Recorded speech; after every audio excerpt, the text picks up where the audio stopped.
2 దశాబ్దాల నుంచి జరుగుతున్నటువంటి పనులు ఈ ఎస్ఎల్బీసీ కెనాల్ ఏదైతే ఉందో, అయితే నిన్న జరిగినటువంటి ఇన్సిడెంట్ మీకు క్లియర్గా కనిపించే ఉంటుంది. ఇప్పుడు 8 మంది అంటే దాదాపు ఇన్సిడెంట్ జరిగినప్పుడు 50 మంది టనల్లో ఉండడం జరిగింది. కానీ వాళ్ళంతా ముందుగానే అలర్ట్ అయ్యి టన్నల్లో నుంచి బయటికి రావడం జరిగింది. బట్ ఇంకా 8 మంది చిక్కుకున్నారు. అసలు వాళ్ళు ప్రాణాలతో బయటపడే అవకాశం ఉందంటారా? ఇవన్నీ ఊహాజనితమైనవి. అంటే ఇప్పుడు ఏ బేసిస్ మీద నేను చెప్పాలి? ఎవరైనా ఏ బేసిస్ మీద చెప్తారు? ఎందుకంటే సరే, డిజైను గత 20 సంవత్సరాల పైచిలకు కార్యక్రమాలు, ఆలస్యానికి కారణాలు, ఆలస్యం కాకుండా ఉండడానికి చేసే ప్రయత్నాలు, నిధుల కేటాయింపులు విడుదల చేయడం, ఎన్నో అంశాల మీద ఆధారపడి ఉంటుంది పని యొక్క పురోగతి. కానీ ఇది ప్రపంచంలో అతి పెద్ద వైశాల్యం అంటే డయామీటర్ కలిగిన టనెల్, మొదటిసారిగా మన దగ్గర longest tunnel in the world. ఇది ఎందుకు అంటే శ్రీశైలం నుంచి తెలంగాణకు రావాల్సిన నీళ్లను తీసుకోవడానికి ఎప్పుడో 82-84 నుంచి చేసినా, ఎవరు ప్రయత్నం చేసినా కాలేనటువంటి పరిస్థితుల్లో సరే 2005లో ప్రారంభించి తర్వాత కేసీఆర్ గారు కూడా దాదాపు 11-12 కిలోమీటర్ల టనెల్ కార్యక్రమం. అంటే ఎవరు చేసినా ఇది కొంత ఆలస్యం జరుగుతున్నది అనేది నగ్న సత్యం. ఇది సాంకేతికతకు సంబంధించిన అంశం. సాంకేతిక అంశాలలో ప్రస్తుతం ఏర్పడుతున్న కొత్త వీటిని పరిగణలోకి తీసుకొని చేయాల్సిన అంశాన్ని కూడా జోడించేది. మీకు తెలుసా, ఇది బోరింగ్ మెషిన్ 200 మీటర్ల పొడుగు ఉంటుంది. 200 మీటర్ల పొడుగు. ఇది ఏ లెవెల్లో రాతి పొరలను భూమిని తవ్వుతున్నారో తెలుసా? 400 మీటర్ల లోపట ఉంది. దీనికి అల్లాటప్పగా ఎవరు ప్లాన్ చేస్తారని నేను అనుకోను. కానీ పర్యవేక్షక లోపము, తర్వాత పని విధానాన్ని చేయడం లోపల కొంత అలసత్వం ఉంటే ఉండొచ్చు. కానీ ఎవరు కూడా తప్పు చేయాలని కానీ నష్టం జరగాలని కానీ ఏ ప్రాజెక్టు ఎవరు చేయరు. కానీ దురదృష్టం ఏంటంటే రాజకీయాలు ఇలా అయిపోయినాయంటే సో ఒకరి మీద ఒకరు. మనం చూసాం ఏది కాళేశ్వరం. ఏం చూసాం?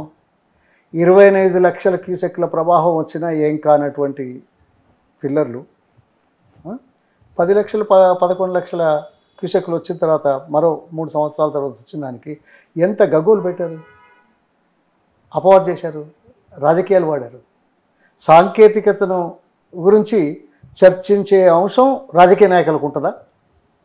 ఉండదు కదా. చేసేవాళ్ళు నష్టం చేయడానికి చేస్తారా ప్లానింగ్?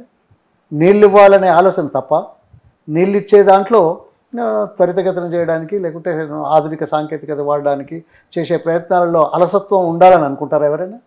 కాదు కదా. కానీ రాజకీయాలకు వాడుతున్నారు. ఇప్పుడు అదే వాళ్ళ మీద బ్యాక్ఫైర్ అవుతుంది. ఇది 3 పిల్లర్లు ఏంటి, దాదాపు 91,000 కూడా ఖర్చు పెట్టలేనటువంటి మొత్తం 147 టీఎంసీల నీటి సామర్థ్యాన్ని సృష్టించి వేల కొద్ది మైళ్ళ ఏంటిది పైప్ లైన్లు, కాలువలు, రిజర్వాయర్లు తవ్వినా కానీ ఏమంటారంటే 1,00,000 కోట్లు తిన్నారనే మాట. ఇక కింది నుంచి మీద దాకా అందరూ అదే పాట పాడినారు ఎన్నికల ముందు. ఇప్పుడు అదే కార్యక్రమం జరిగితే సమాధానం చెప్పగలుగుతారా? అందుకోసం రాజకీయాలు, సాంకేతికత వేరే పెట్టి ప్రజల అవసరాల గురించి త్వరితగతిన నిర్ణయాలు చేయాల్సిన అవసరాన్ని నేను గుర్తు చేస్తున్నా. అందుకోసం సరే అధికారం పోయింది, ఇప్పుడు వీళ్ళకి అదే అధికారం పోతుందేమో మరి 14 నెలలకే. అదేమో 10 ఏళ్ళ తర్వాత ఇది జరిగింది అని అబద్ధాలాడి ప్రజల్లో ఒక కల్పించి, అది కూడా 1 ఒక్క మనిషి ఈ టేస్ట్ వాళ్ళు అటేస్తే అధికారం వచ్చేది. అక్కడ అది ముఖ్యం కాదు. నేను అనేది ఏంటంటే పర్సెప్షన్స్ క్రియేట్ చేయడానికి రాజకీయాలు వాడుకొని అధికారం రావడానికి చేసే ఎత్తుగడలు సాంకేతిక విషయాల్లో మంచిది కాదని చెప్పినప్పటికీ కూడా రాజకీయ నాయకుడిగా ఇప్పుడు నేను అదే రాజకీయాలు చేస్తానంటే, అదే ప్రచారం చేస్తానంటే సరిపోతుందా? చేయాలనా? ఇప్పుడు 82 నుంచి చేయలేని పని సరే మొదలు పెట్టాము, తర్వాత చేశారు, ఇంకా చేయాల్సి ఉంది.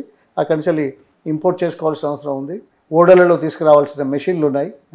సో ఇవన్నీ ఉన్నాయి. సాంకేతిక ఇప్పుడు ఇంటర్నేషనల్, నేషనల్ అన్ని ఏజెన్సీలు కూడా చేసినాయి. అయినా నీరు పెళ్ళలుడిపోవడం, నీరు రావడం, పెద్ద ఎత్తున రావడం ఊహించినంతగా జరుగుతూ ఉంటాయి.